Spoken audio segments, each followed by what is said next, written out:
इस वीडियो में हम बात करेंगे कि सीसीएस यूनिवर्सिटी की अभी तक की अपडेट क्या है। हाँ, अगले मोमेंट चेंज हो जाए वो कुछ कह नहीं सकते, ठीक है, लेकिन अभी तक की अपडेट क्या है हम उसके बारे में बात करेंगे। क्या क्या न्यूज़पेपर में आया है तो मैं दैनिक जागरण और अमर उजाला दोनों को एनालाइज करके आपको बताऊंगा और अपनी राय इस पे दूंगा। तो आज 1:35 पे लाइव सेशन हम करेंगे। अगर कोई सवाल आपका क्लियर नहीं होता तो वहाँ पे आप आके मुझसे पूछ सकते हो। पहली 10 या 15 मिनट आपके लिए बहुत ज़रूरी है, क्योंकि अगर आपने पहली 10 या 15 मिनट ज्वाइन कर ली तो शायद आपको सवाल पूछने की ज़रूरत ही ना पड़े, पहले ही आपके डाउट क्लियर हो जाए। अपडेट्स अब तक वीडियो उस दिन आते जिस दिन मैं लाइव आता हूँ, उस दिन शाम को 9 बजे तक अपडेट्स अब तक वीडियो आ जाएगी, जिसमें सारे के सारे सवाल मैं कवर करूँगा। अगर आप गलती से या किसी वजह से नहीं जो लाइव सेशन है मतलब मिस कर देते हो तो आप वो वीडियो देखोगे तो आपके सारे डाउट्स वहाँ से भी क्लियर हो जाएंगे। तो सबसे पहले मैंने वीडियो डाली थी 2 दिन पहले, सीसीएस यूनिवर्सिटी शासन आदेश पर न्यूज़पेपर की टिप्पणियाँ। मतलब जो शासन का आदेश है उस पर न्यूज़पेपर क्या क्या बोल रहे हैं, क्योंकि शासन का जब कोई आदेश आता है, अब 2 तारीख को इनका डिसीजन आना था, 2 की 3 हुई, 3 की 4 हुई, 4 की 5 हुई, किसी ने आके ऑफिशियल मतलब अकाउंट पे ये नहीं बोला कि ये चल रहा है। हमें कहाँ से पता चलती है? दैनिक जागरण से, अमर उजाला। हमें न्यूज़पेपर टटोलने पड़ते हैं। क्या इनका फ़र्ज ये नहीं बनता कि जो भी चल रहा हो उसके लिए अलग एक स्पेस बनाया जाए? इसी चीज़ पे मुद्दे पे मैंने उठा के मैंने बीच की जो वीडियो है द गाइडलाइंस, ये वीडियो बनाई थी theprint.in। तब तक हमें ये नहीं पता था कि क्या होगा, क्या फैसला आना है, क्या नहीं आना है। तो इस पर मैंने ऊपर लिखा हुआ है, देख सकते हो, सरकार नहीं तो यूनिवर्सिटी कोई यूनिक न्यूज़ प्लेटफॉर्म क्यों नहीं बना देती। मतलब तुम्हारे पास एक वेबसाइट है, वेबसाइट पे एक न्यूज़ का कॉलम है, वहाँ पे जाके क्यों नहीं बना देते कि यूजीसी गाइडलाइन कब जारी करेगा। हमें मतलब मैंने इसमें वीडियो में बता रहा कि कम से कम 6 साल हो गए मुझे कैफ़े पे, हमें भी इसे ढूंढने के लिए कम से कम 2 घंटे वेट करना पड़ा, 2 घंटे का इंतज़ार करना पड़ा, 2 घंटे दिमाग मारना पड़ा, तब जाके हमें कुछ वेबसाइट मिली जो कि कुछ खुल रहे कुछ नहीं खुल रहे। जो खुल रही थी वेबसाइट वो एक ही वेबसाइट की तरफ इशारा कर रही थी, theprint.in की। theprint.in को कोहाड़ समिति के जो वाइस चांसलर हैं, कोहाड़ जो वहाँ के कोहाड़ जो उनको सरनेम है, वहाँ के जो हैं समिति है वो एक, उनके जो वाइस चांसलर हैं हरियाणा के, तो उन्होंने ये बोला है कि कुछ ही दिनों में गाइडलाइंस जारी कर दी जाएगी। उसके बाद जब मैंने आपको ये वीडियो बना के दे दी कि ये बता रहे हैं कि कुछ टाइम और लगेगा अभी, ठीक है, 2-3 दिन हो गए पहले से ही, लोग परेशान हैं, डेली चेक कर रहे हैं, डेली मेरे पास कमेंट आ रहे हैं। उसके बाद ये आता है कि भैया कुछ टाइम और लगेगा। उसके बाद ही ये वीडियो बनाने के कम से कम आधे घंटे बाद ही मुझे नोटिस आया, मतलब ट्विटर पे जो है ये है रमेश पोखरियाल निशंक जी, इन्होंने एक प्रेस रिलीज जारी कर दी जिस पे लिखा हुआ है कि फर्स्ट ईयर और सेकेंड ईयर वालों को प्रमोट कर दिया गया है, और इंटरनल आंतरिक मूल्यांकन के आधार पर जो है इंटरनल आपके मार्क्स वगैरह हैं उसके आधार पर। कैसे कुछ नहीं पता, बैक एक्स वालों का कुछ नहीं पता उसमें। और उसमें इतना लिख रखा था कि जो टर्मिनल वाले एग्जामिनेशन हैं, जो मतलब फाइनल ईयर वाले एग्जामिनेशन होते हैं, उनके आपके पेपर लिए जाएंगे, ठीक है। तो ये सब कुछ अभी तक बहस हो चुकी है इस बारे में, ये मैंने इन सब वीडियो में बता दिया था। और मैंने लिखा हुआ है यहाँ पे कि doctor Ramesh Pokhriyal Nishank declared N incomplete UGC guidelines, release official and incomplete notice, ठीक है, ये मैंने लिख दिया। 29 तारीख को अप्रैल में यूजीसी ने जारी करी थी गाइडलाइन। उसमें भी मैंने आपको डिटेल बता दी थी कि इनकम्प्लीट है वो भी, और क्यों इनकम्प्लीट है वो भी मैंने बता दी थी। 24 और 29 मिनट का है, माफ़ी चाहता हूँ, थोड़ी लंबी हो गई वीडियो क्योंकि थोड़ा सा ज़्यादा इसमें कुछ हो गया, जो भी मैटर है मैंने इसमें डिस्कस कर लिया। बात ऐसी है, अगर आप मुझसे इसके बारे में कुछ पूछ रहे हो तो मैं सिर्फ यही बोल रहा हूँ कि जो आप चीज़ मुझसे पूछ रहे हो ना, वो ऑलरेडी मैं बता चुका हूँ वीडियो में। आप वीडियो ही पूरी नहीं देखते तो उसमें मैं क्या करूँ? जितने आपके डाउट्स हैं वो सारे क्लियर हो जाएंगे। एक बार वीडियो को देखो, वीडियो में मैं सारी चीज़ें क्लियर करके चलता हूँ, ठीक है। आज की वीडियो स्टार्ट करते हैं फिर। तो आज की जो वीडियो है वो स्टार्ट होती है यहाँ से। सबसे पहले दैनिक जागरण, क्योंकि दैनिक जागरण में क्या होता है, बाकी न्यूज़ 10 और दैनिक जागरण की एक न्यूज़ बहुत काफ़ी है, ठीक है। तो यहाँ पे हम पढ़ते हैं इसमें क्या क्या चल रहा है। देखो, एक चीज़ तो इसमें ये हुई है कि अभी तक मैंने उसमें भी लिख रखा कि इनकम्प्लीट नोटिस है, और आज अखबार में भी आ गया कि इनकम्प्लीट है, अभी आना बाकी है। क्योंकि एक्स का नहीं पता यार, हमें जो है बैक वालों का नहीं पता, हमें ये नहीं पता कि इवेल्युएशन कैसे करा जाएगा, कैसे आपको मार्क्स दिए जाएंगे, क्या सही में फर्स्ट ईयर सेकेंड ईयर पास हैं। इसमें थोड़ा सा और कॉम्प्लिकेटेड हो जाएगा सारा सिचुएशन, अभी मैं पढ़ के आपको बता रहा हूँ। यूजी व पीजी अंतिम वर्ष में हैं 2 लाख परीक्षार्थी, मतलब 2 लाख वो हैं जो अंतिम वर्ष में हैं जिनकी परीक्षाएं होना है। तो अभी इनमें जो है सिरदर्द होंगे। देखो, एक चीज़ मैं आपको बता दूं इस वीडियो को रोकते हुए, अगर आप किसी जो है दुकान पे जाते हो, दुकान पे आप जाके कुछ चीज़ मांगते हो और कोई शॉपकीपर आपको वो चीज़ देता है तो आप उसे ये बोलते हो कि एक काम करो, मुझे इस कंपनी से थोड़ी एलर्जी होती है, मुझे इस कंपनी की दे दो, तो आपको वो ज़बरदस्ती नहीं थोपेगा, आपको ये नहीं बोलेगा कि यही ले जानी पड़ेगी, आपने निकलवाई है मुझसे। ठीक है, होता होगा 0.01 केस में, लेकिन ऐसा कभी नहीं होने का। वो ऑल्टरनेट देगा आपको, या फिर ये बोल देगा मैडम हमारे पास नहीं है, भाई साहब हमारे पास नहीं है, आप कहीं और से ले सकते हो। ऐसे ही जब सीसीएस यूनिवर्सिटी कोई गाइडलाइन जारी करती है स्टूडेंट के लिए, और मुझे तो यार डाउट है ये इसीलिए जारी करती है क्योंकि सीसीएस यूनिवर्सिटी ने कुछ नहीं डाला, यूजीसी में कुछ नहीं डाला, निशंक जी ने डाला है, वो भी शायद इसीलिए डाला है कि देखते हैं हम जो स्टूडेंट्स हैं उनकी प्रतिक्रिया क्या होती है, वो इसे एक्सेप्ट कर पाते हैं आराम से या नहीं, कितने मतलब हो हल्ला होता है, ये सब कुछ देखने के लिए शायद उन्होंने डाला है, जिस पर बाद में मंथन करने के बाद, एनालाइज करने के बाद, वो सारी की सारी जो गाइडलाइंस है वो सही करने के बाद अपनी यूजीसी पे डाल दें और सीसीएस यूनिवर्सिटी के ऑफिशियल हैंडल पे डाल दें, ऐसे करने के बाद। ठीक है, तो अगर आपके पास कुछ चीज़ थोपी जा रही है तो आप जाहिर सी बात है धरना प्रदर्शन करोगे क्योंकि वो चीज़ सही नहीं है। लेकिन इन्होंने अभी क्या चीज़ बोली है, इन सारे के सारे नोटिस को एनालाइज करने के बाद मैं थोड़ा सा डिटेल, थोड़ा सा शॉर्ट में आपको बता दूँ। इन्होंने इन नोटिस में बताया कि एग्ज़ाम जो हैं 30 सितंबर तक करा लिए जाएंगे, रिजल्ट अक्टूबर और नवंबर में आ जाएगा, आने की कोशिश करी जाएगी, लाया जाएगा, और न्यू सेशन है जो स्टार्ट होगा वो नवंबर में होगा। ठीक है, ये सब कुछ बोला है इन्होंने। और अगर आप मुझसे आप बहुजन ये भी पूछ रहे हो कि महाराष्ट्र ने प्रमोट कर दिए फाइनल ईयर को, इसने प्रमोट कर दिया, उसने प्रमोट कर दिए, तो इन्होंने बोल दिया है साफ साफ इंडिया में जितने भी कॉलेज हैं, जितने भी यूनिवर्सिटी हैं, सबको पेपर कराने पड़ेंगे, कोई कहीं का प्रमोट नहीं होने का, ये इन्होंने बोल दिया है साफ साफ। सारी चीज़ें मैं पढ़ के बताऊंगा अभी आपको। ठीक है, और कुछ एक बात और थी वो मैं ध्यान से निकल रही है, अभी मैं लिखनी भी ध्यान नहीं रही मेरी वो, क्योंकि अभी 1:30 बजे मुझे लाइव आना है और मुझे जल्दी जल्दी से सारी स्क्रिप्ट तैयार करनी पड़ी है ये। तो चलो सही है, अभी थोड़ा पढ़ के बताता हूँ।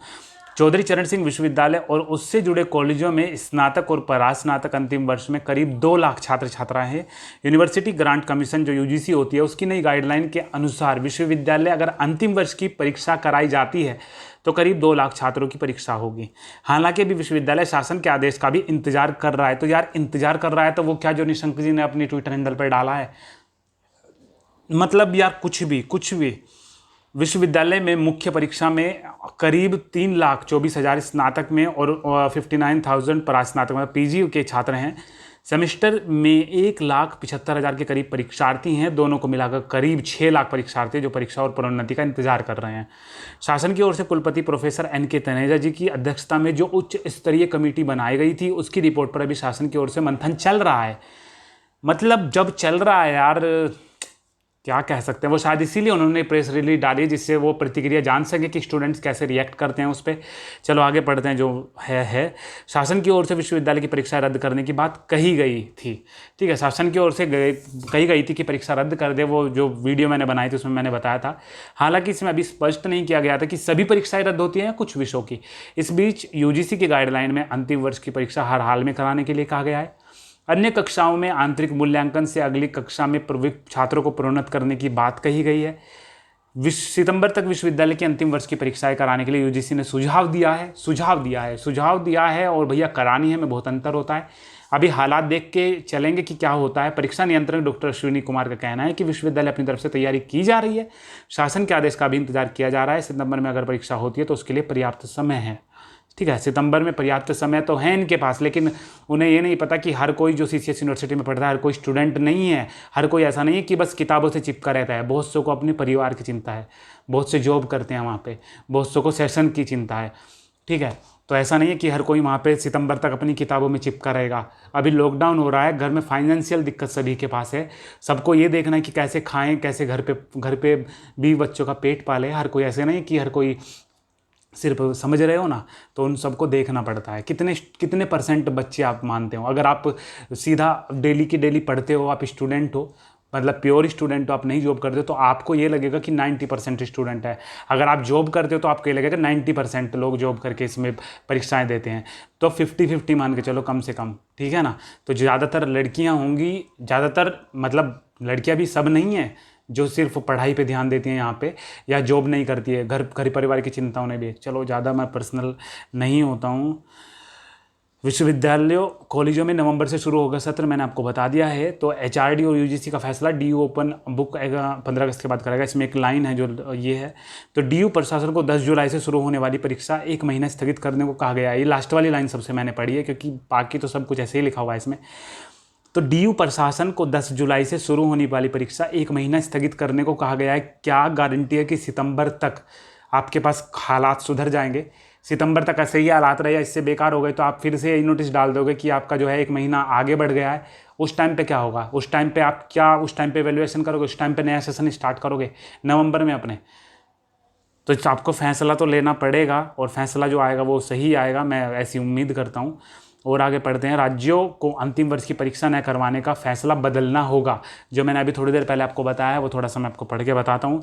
राज्यों के अंतिम वर्ष की परीक्षा न करवाने का फैसला बदलना होगा, मतलब आप कुछ राज्यों ने बोल दिया था कि परीक्षा नहीं करवा रहे हैं, उन्हें अपना फैसला बदलना होगा। विश्वविद्यालय अनुदान आयोग जो यूजीसी जिसे बोलते हैं, ने सोमवार को 30 सितंबर तक परीक्षा लेने की संशोधित गाइडलाइन जारी की है।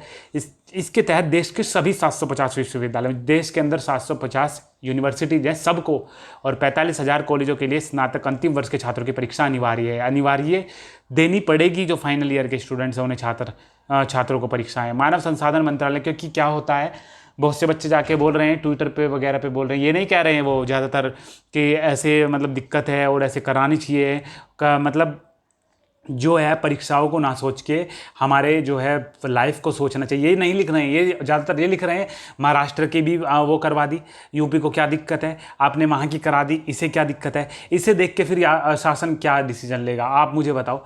मानव संसाधन मंत्रालय ने सभी राज्यों और विश्वविद्यालयों को इसकी सूचना भेज दी है। जो फैसला केंद्र ने भेजी गाइडलाइन, फैसला जो है AICTE के तकनीकी कॉलेज में भी लागू होगा। गौरतलब है कि हरियाणा हुआ, पंजाब हुआ, राजस्थान, महाराष्ट्र, मध्य प्रदेश, केरल और उड़ीसा राज्यों ने कोरोना महामारी के मद्देनजर विश्वविद्यालयों व कॉलेजों में किसी भी तरह की परीक्षा न कराने की घोषणा कर दी थी। इन राज्यों में विद्यार्थियों को बिना परीक्षा पास करने का फैसला किया गया था, जिसे अब बदलना होगा। पहला ये हो गया, लो भाई, जो ये बोल रहे थे कि हो गए वो पास हो गए, महाराष्ट्र में पास हो गए, लो अब ये देख लो आप, ठीक है। सितंबर में फाइनल ईयर की परीक्षाएं कराने की तैयारी शुरू, ये सब मैंने पढ़ के बता दिया है, लेकिन ये लास्ट का एक बार ये देख लो कॉलम, ये ठीक ठाक है। कोरोना संक्रमण के बढ़ते प्रकोप के बीच जैसे जैसे संभव होगा परीक्षाएं कराई जाएंगी। कोरोना संक्रमण के बढ़ते प्रकोप के बीच संभव होगा तो परीक्षाएं कराई जाएंगी। सितंबर में परीक्षाएं कराई जा सकती हैं, सितंबर में भी अभी कोई फाइनल नहीं है, कराई जाएंगी। उप मुख्यमंत्री डॉक्टर दिनेश शर्मा ने कहा कि यूजीसी की गाइडलाइन का अध्ययन किया जा रहा है। प्रदेश की स्थिति और यूजीसी की गाइडलाइन के मद्देनजर परीक्षाओं को लेकर निर्णय किया जाएगा। तो ये चीज़ है। अभी आगे जो है एक साथ होगी वार्षिक सेमेस्टर की फाइनल की परीक्षा। ये इस बात सही है कि जब परीक्षाएं होने लगेगी तो एक साथ होंगी आपकी सभी की, ठीक है। और ये एक उन्होंने थोड़ा सा किस्सा दिया हुआ है कि क्या क्या परेशानी इस टाइम पे हो रही है। तो बाकी तो जो है अमर उजाला ने जो दिया है वो हमने पढ़ के बता दिया, सारा कुछ वही है। तो अभी हम ये चीज़ पढ़ के बता रहे हैं। यूजीसी ने सितंबर में परीक्षा कराने के लिए कहा है। ऐसे में पोस्ट ग्रेजुएट कोर्सों का पूरा सत्र शून्य होने के कगार पर पहुंच जाएगा। सितंबर में शुरू होकर परीक्षा अक्टूबर तक चलेगी। नवंबर से पहले इसका रिजल्ट नहीं आएगा। जिन छात्र छात्रा को MA, MSc, MCom, LLM, MPhil और दूसरे कोर्स में प्रवेश लेना है, फाइनल ईयर के नंबर नहीं मिलने तक प्रवेश नहीं ले पाएंगे। ये सबसे बड़ी दिक्कत हो जाएगी। इन कोर्सों के प्रवेश नवंबर दिसंबर में हो पाएंगे। सितंबर में परीक्षा और अक्टूबर में रिजल्ट से विदेश में पढ़ाई करने वाले छात्रों का भी सपना टूट जाएगा। तमाम देशों में सितंबर तक एडमिशन प्रक्रिया समाप्त हो जाएगी। जब तक यहाँ UG में डिग्री फाइनल नहीं हो जाएगी तब तक विदेश में PG के लिए छात्र छात्राएं अप्लाई नहीं कर पाएंगे और ना ही जा पाएंगे। शास्त्री नगर मयूर विहार निवासी दीपक त्यागी के बेटे मृत्युंजय त्यागी BSc फाइनल ईयर में हैं। उनका जर्मनी की यूनिवर्सिटी में MSc फिजिक्स ऑनर्स में एडमिशन के लिए नंबर आ चुका है। पढ़ाई का खर्चा भी जर्मनी सरकार ही उठाएगी। दीपक त्यागी का कहना है कि जब सितंबर में परीक्षाएं होंगी तो रिजल्ट और भी लेट आएगा। ऐसे में बेटी का एडमिशन जो है जर्मनी में नहीं हो पाएगा, ठीक है। तो ये बाकी कुछ नहीं है। ये ई कंटेंट के बारे में कि जो टीचर है वो पढ़ाएंगे बच्चों को किस तरीके से पढ़ाएंगे। ये कंटेंट ऐसा बनाएं कि बच्चों को थोड़ा सा समझने में आसानी रहे। मेरठ सहारनपुर मंडल में 95 केंद्रों पर होगी BEd की परीक्षाएं। सबसे ज़्यादा सेंटर मेरठ वगैरह में है, ऐसा कुछ इसमें बता रखा है। तो 29 तारीख का पेपर है। ये भी चलो देखते हैं क्या होता है क्या नहीं। और अगर हालात और ज़्यादा गंभीर हुए तो ये भी नहीं होने का। ये लास्ट न्यूज़ है। UG व PG अंतिम वर्ष में है 2 लाख परीक्षार्थी। तो इसमें जो ये लिखा हुआ है जागरण का है, चौधरी चरण सिंह विश्वविद्यालय और उससे जुड़े कॉलेजों में स्नातक व परास्नातक अंतिम वर्ष में करीब 2 लाख छात्र छात्राएं हैं। यूनिवर्सिटी ग्रांट कमीशन की नई गाइडलाइन के अनुसार ये यहाँ हो गया सब कुछ, ठीक है ना। ये सब कुछ हमने स्टार्टिंग में पढ़ के बता दिया। तो इसमें है यूजीसी की गाइडलाइन के बाद शासन के आदेश का इंतजार, उच्च स्तरीय कमेटी की रिपोर्ट पर शासन स्तर पर मंथन चल रहा है। तो ये सब कुछ है। एग्ज़ाम होंगे आपको सितंबर 30 तक आपके एग्ज़ाम होने की बता रहे हैं। रिजल्ट आएगा आपका अक्टूबर नवंबर में, न्यू सेशन स्टार्ट होगा आपका नवंबर में, और तब तक बहुत ज़्यादा दिक्कत हो जाएगी अगर ऐसा ही रहा तो। देखो जो फैसला आएगा वो आपके हित में आएगा, वैसी कोई दो राय नहीं है कि आपको एक्सेप्ट ना हो और ऐसा फैसला आप पे थोपा जाएगा। तो नई गाइडलाइन का एक बार इंतज़ार करते हैं कि क्या होता है क्या नहीं। अगर कोई CCS यूनिवर्सिटी का कोई फैकल्टी, वैसे तो जो ऑफिशियल नोटिस वगैरह आते हैं वो सही बताऊं तो फैकल्टी की भी समझ में से आधे से ज़्यादा नहीं आते, क्योंकि इतनी शुद्ध हिंदी उनकी होती है। तो अभी जो नोटिस वगैरह आते हैं, मेरी यार एक चीज़, दो बात मैं इनसे बोलना चाहूँगा CCS यूनिवर्सिटी से। सबसे पहली चीज़ तो आप एक प्रॉपर स्पेस अपने वेबसाइट पे डालो जहाँ पे स्टूडेंट जाके इधर उधर ना देख के सीधा आपकी वेबसाइट पे जाके संतुष्ट हो जाए कि हाँ ये सही है या गलत है, ठीक है। जैसे फर्जी अगर कोई स्कीम आती है तो आप डाल देते हो, बड़े ही आप लेट डालते हो, आप तक लेट बात पहुंचती है। लेकिन एक कॉर्नर बना दीजिए जहाँ पे एक स्टूडेंट है, जहाँ पे जल्दी से जाके सब कुछ मतलब नोटिस से अलग जहाँ पे होता है सब कुछ, ऑफिशियल नोटिस का कॉर्नर अलग रखिए। अगर आपको लगता है कि हाँ अभी इस पर मंथन चल रहा है तो आप थोड़ा सा अवेयर कर दीजिए बच्चों को कि हाँ अभी इस पर मंथन चल रहा है, निशंक जी ने ये डाला है जिस पे मंथन चल रहा है, आप अपनी राय हमें दीजिए, वो सीधा आप स्पष्ट बता दीजिए, ठीक है। और दूसरी चीज़, चलो ठीक है, अभी यही है 1:30 बजे लाइव हम आएंगे, ठीक है। तो उस पर हम थोड़ा सा डिस्कस करेंगे क्या क्या चीज़ें हो रही हैं और क्या क्या होनी चाहिए। और दूसरी चीज़ मैं ये बता रहा था कि जब तक आप खुद से नहीं बोलते हो कि अभी हालात सही हैं, और अगर यूनिवर्सिटी ने बोल दिया कि आपके पेपर होने चाहिए, तो आप किसी को ये नहीं बोलो कि ये पेपर कराने में दिक्कत है, नुकसान है, क्योंकि आपको पता चल जाएगा कि हाँ सब कुछ सही है, नॉर्मल है। तो जब ऐसे हालात हो जाएंगे तब आपके पेपर होंगे। आपके पेपर ऐसे नहीं होने के कि हाँ सब कुछ गली सील है किसी की और बहुत ज़्यादा दिक्कत हो रही है, डेली कोरोना वायरस के मरीज़ निकल रहे हैं। ये बस अंदाज़ा है, ये बस अनुमान है कि किस तरीके से क्या होगा। और इनकम्प्लीट ये नोटिस है। अभी एक नोटिस हो रहा है जिसमें थोड़ा सा डिटेल्ड होगा। मैंने बताया था आपको कि कम से कम 25-26 पेज का नोटिस आएगा, तो उसमें सारा का सारा डिटेल में होगा कि क्या होगा कैसे होगा। जैसे ही नोटिस आता है मैं आपको बताता हूँ। किसी को अगर लगी हो कि मैंने इसमें कहीं कहीं पे फालतू की बात करी है तो माफ़ी चाहता हूँ। और 1:30 बजे 1:35 पे लाइव सेशन हम करेंगे। इस वीडियो के डिस्क्रिप्शन में आप लाइव सेशन की लिंक देख सकते हो, या फिर मैंने कम्युनिटी टैब में भी अपने चैनल के डाल रखी है, वहाँ से आप देख सकते हो, ठीक है। 9 बजे से पहले अपडेट सब तक वीडियो आ जाएगी। और आपकी क्या राय है जो अभी तक इसमें चल रहा है, आप क्या सोचते हो वो आप बता सकते हो, और मुझे अच्छा लगेगा अगर आप अपनी राय दोगे। तो क्या हो सकता है CCS यूनिवर्सिटी के फाइनल स्टूडेंट के लिए, फाइनल ईयर के स्टूडेंट के लिए, तब मुझे बताना। वैसे मेरा मानना यही है कि हर चीज़ का अल्टरनेट होता है, और अगर हमसे पूछेंगे तो हम उन्हें बता देंगे, ठीक है। मेडिकल की अगर बात करते हैं कि मेडिकल होता है भैया, बहुत सारे जने बोल रहे हैं मेडिकल के फाइनल के एग्ज़ाम ज़रूरी हैं, तो भाई जैसे बीएड में क्या होता है, अगर आप टीचर को बाहर पढ़ाने के लिए नहीं भेजते हो तो खुद ही टीचर बैठ जाते हैं और इवैल्यूएशन कर लेते हैं कि हाँ कैसा पढ़ा रहा है। तो ऐसे ही टीचर वहाँ पे भी हो सकता है, ठीक है। और बाकी चलो आप अपनी राय हमें बताओ क्या है क्या नहीं है। और 1:30 बजे लाइव सेशन हो सके तो ज्वाइन करना, हो सके तो पहले 15 मिनट ही ज्वाइन करना। बाद में तो 20-30 लाइव रहते तो हैं, लेकिन बाद में मुझे रिपीट सब कुछ करना पड़ता है। ज़्यादातर कोशिश करना कि 1:35 पे आप लाइव आ जाओ, ठीक है। तो चलो सही है, बाकी ख्याल रखो अपना, और मास्क वास्क लगा के बाहर घूमो, और कोई भी अपडेट आएगी तुरंत अपडेट आपको करूँगा, ठीक है ना। तो चलो सही है। बाकी ऑफिशियल वेबसाइट आप विजिट करते रहो, कोई भी दिक्कत हो, अगर आपको कहीं पे कोई नोटिस मिलता है तो इंस्टाग्राम पे मुझे भेजो, वो मुझसे पूछो कि सही है या नहीं। और टेलीग्राम है, वहाँ पे आप अपनी खुद से प्रॉब्लम डिस्कस कर सकते हो। बाकी जो सब्सक्राइबर है वो वहाँ पे आपको मिल जाएंगे, वो आपकी प्रॉब्लम का सोल्यूशन करेंगे। और कोई ऐसी बात होगी तो मुझे आप @ करके ऑनलाइन फॉर्म इन्फो टैग कर देना, मेरे पास भी उसकी जो है नोटिफिकेशन आ जाती है, मैं और थोड़ा सा उस पर विचार कर लेंगे, ठीक है। और बाकी जितनी मैंने अभी तक वीडियो बनाई है, कुछ पे कमेंट में नहीं कर पाया हूँ, लेकिन मुझे विश्वास है अगर आपने लेटेस्ट वीडियो देखी होगी मेरी तो कमेंट करने की ज़रूरत भी नहीं पड़ेगी, लेकिन मैं फिर भी सारे कमेंट कर दूंगा। फिलहाल थोड़ी सी मुझे तैयारी करनी है 1:35 वाली लाइव सेशन की, ठीक है। तो चलो सही है, बाकी मज़े करो, कोई भी दिक्कत हो कमेंट कर देना, ठीक है।